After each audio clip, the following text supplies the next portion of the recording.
नमस्कार मंडळी, बऱ्याच दिवसांनी आपल्या चॅनलवरती व्हिडिओ आलेला आहे. काही कामांमुळे मला व्हिडिओ टाकता आले नव्हते आपल्या चॅनलवर. तर आज म्हटलं आजचीच एक साधीशी गंमत तुमच्याबरोबर शेअर करायची आणि इथूनच सुरुवात करायची म्हणून हा व्हिडिओ तुमच्याबरोबर शेअर करते आहे.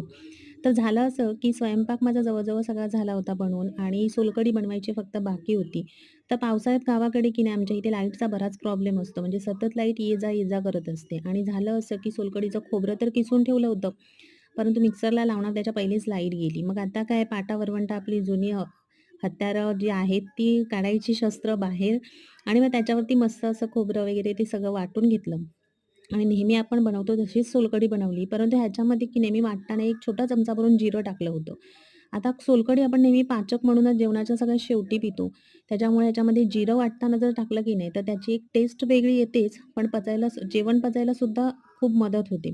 तर अशा पद्धतीने सोलकढी तुम्ही जरूर बनवून बघा. तुम्हाला नक्कीच आवडेल.